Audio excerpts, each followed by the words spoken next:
Dari kecil kan kita tuh diajarin banyak hal ya tentang kebaikan, terutama bagaimana kalau kita bersikap baik nanti kita akan mendapatkan kebaikan lagi. Bagaimana kita membalas kebaikan orang lain dengan semestinya, dengan seharusnya, mulai dari kata-kata, sikap, apapun itu ya, kita diajarkan dari kecil seperti itu.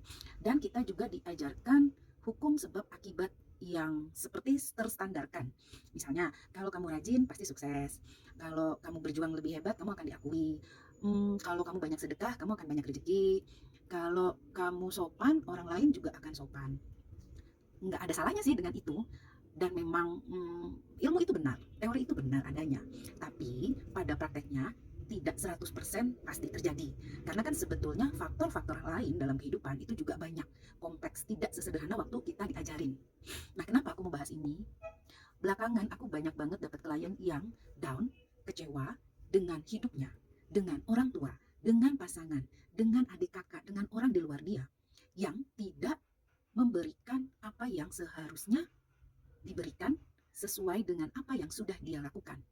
Misalnya, dia merasa sudah rajin, banyak sedekah, tapi kenapa hidupnya masih begini? Lalu, misalnya dia sudah support adik kakaknya, tapi adik kakaknya bukannya berterima kasih, bukannya support balik, tapi malah terus merongrong. Atau dia sudah sopan, berbakti, mengalah pada orang tuanya, tapi orang tuanya tetap mendahulukan atau lebih menyayangi saudaranya yang lain. Jadi kadang aku merasa nggak begitu juga sih hidup itu. Hidup itu kadang bisa nggak adil, ya memang nggak adil. Hidup itu kadang menyakitkan. Hidup itu kadang ada batu-batunya yang membuat kita tersandung. Saya juga suka ngomong, hidup itu kadang ada aja kecoa yang lewat. Jadi kayak hal yang nyebelin, hal yang nggak seharusnya terjadi, hal yang di luar logika kita, hal yang di luar teori yang kita dapatkan waktu kecil. Jadi kalau ada di antara kalian yang hari ini merasa demikian ya, kecewa, sakit, pahit karena merasa diperlakukan tidak seharusnya, setelah kalian melakukan yang terbaik, aku rasa kalian harus mulai merubah sudut pandang itu. Kalian cukup fokus pada diri sendiri, bahwa berbuat baik, melakukan yang terbaik itu adalah hak dan tanggung jawab saya. Sedangkan sikap orang lain pada kita itu adalah hak dan tanggung jawab orang lain itu. Kita tidak berhak, kita tidak perlu merasa terlukai ketika orang lain tidak adil pada kita. Kalau memang masih bisa kita terima, kita terima. Kalau masih bisa kita komplain, kita nyatakan, silahkan dilakukan. Oh, saya tidak suka seperti ini. Oh, tidak seharusnya kamu seperti ini.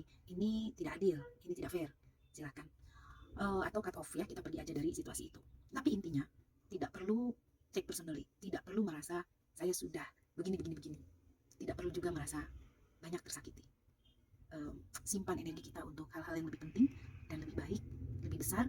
Kita bangun diri kita dengan target-target yang lebih besar. Aku rasa itu akan jauh lebih menyelamatkan dan menenangkan hati daripada kita terus-menerus menuju keluar bahwa orang lain atau dunia